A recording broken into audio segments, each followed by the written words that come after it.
The MCU is saved. Deadpool and Wolverine is looking like, well, at least projected, to do a $360 million opening. Interesting. Interesting. Shall we take a look? Yeah. Hit subscribe if you're new here. Turn the bell notifications on. Do you think that Deadpool and Wolverine will save the MCU? I don't. I think it will save itself. It will make good money. But this doesn't mean that every single movie is going to be Deadpool and Wolverine. And, of course, Deadpool and Wolverine is isolated. No, this isn't me hating on it. You know, of course it's isolated. It's R-rated. The tone, the style, the humour, even the characters. Very, very, very isolated. This is, I would imagine, going to be lightning in a bottle. So, although this is projected to be a huge opening weekend, which it is. In fact, it'll be a record breaker. Be the fastest or biggest opening R-rated movie ever. So, yeah, good. But then you got Deadline articles going, restoring Marvel Cinematic Universe glory. Nope. Nope. Nope. Nope. Can't. It won't. Can't do it. So let's take a look, shall we? Exclusive to Deadline, Marvel Studios' Disney's Deadpool and Wolverine finally opens this weekend. Not only further rebounding the post-strike box office to a healthy place, which is actually a good thing. So, what a lot of people don't sort of take into account when they do their box office reporting is that, you know, theatres, they're suffering from all the shit movies that are out. They're really suffering because of all the really crap movies that are out. You know, theatre chains will shut. And, you know, some people want that, but I don't. I'd like to be able to go down to my local theatre and watch a movie as and when. So good for them. But it says, but also revitalizing the MCU's brilliance. Is it though? It was only last November that the studio fell on hard times with its lowest opening ever in The Marvels. God, that's so funny to look back at that. $46.1 million US, only $110 million worldwide. The Marvels, lowest opening of all time. For the MCU. That's crazy. I mean, it's not crazy because the movie was shit, but still. The current range for domestic on the new Deadpool movie, directed by Sean Levy and starring Ryan Reynolds and Hugh Jackman, is $160 to $170 million. That's great. That's not bad at all. We still don't know the budget of this, though. We still don't know the budget of this, do we? So, obviously that says, you know, destined to be the biggest R-rated opening of all time. Unseating the original Deadpool's $132.4 million. Worldwide stands at $340 to $360, off an offshore start of $180 to $190 million, which I can... Yeah, I don't know.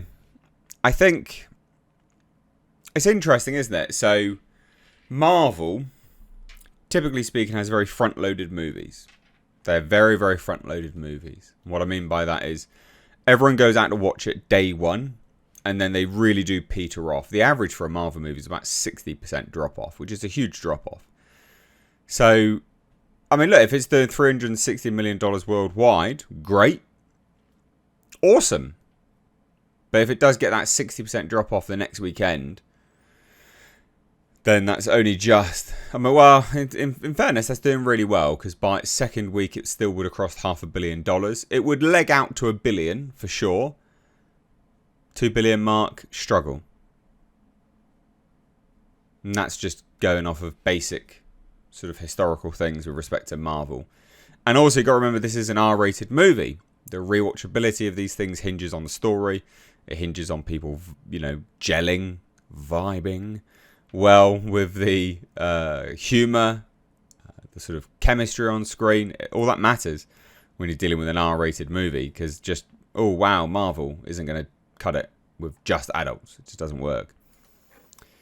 So it says this, looking at international comps and excluding China, Joker opened in 2019 to $147 million in like-for-like markets at today's rates.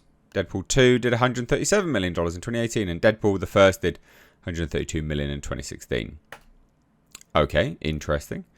It says this. What about domestic? $200 million opening forecast for from a few weeks ago. Aha.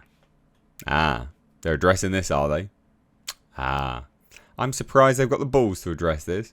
So a few weeks ago, for those that don't know, they had a domestic opening record of prediction of $200 million. That's not what it is anymore. And they're like, what's been a habit forming this summer is that several movies have been blowing away projections with big walk-up business like Latino and Hispanic moviegoers. Right, so you're what?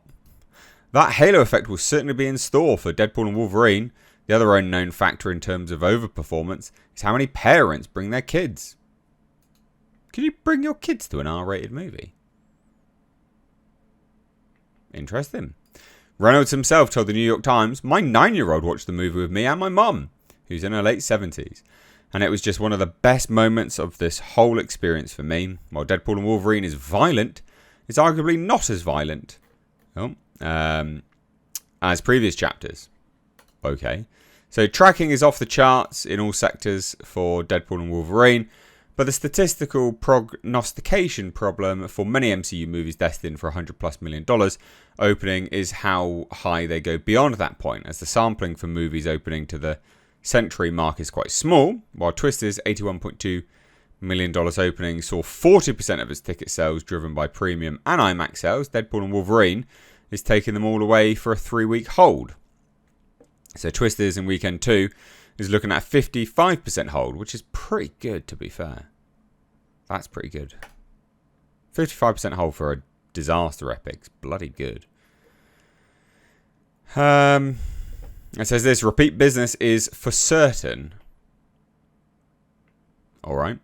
While Doctor Strange 2 wove in some parts of the 20th Century Fox-owned Marvel Universe, the money factor in Deadpool and Wolverine to stoke fans is its full and smart embrace of that library's X-Men dramatis personae.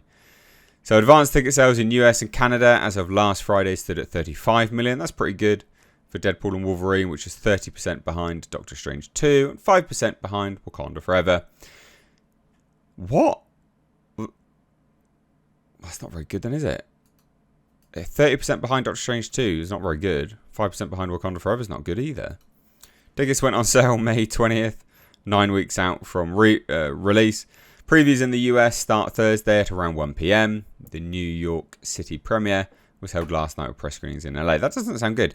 Yeah, interesting. It says this: even if Deadpool and Wolverine settles at the bottom of its US Canada opening projections, that's not a number that should be spat on, as it's above this year's. But we still don't know the budget. Dumb fuck. Like, we need to know the budget for this movie. And there's still no way that they're releasing it. We have no idea what the budget was. Literally no idea at all. Starts talking about like the UK and China and things like that. There's not really any point looking at that. But yeah, interesting. If Deadpool and Wolverine hits its current estimated mark on the low end of $340 million global, it would outperform Deadpool's $264 million, Deadpool 2's $263, and Joker's $243 million.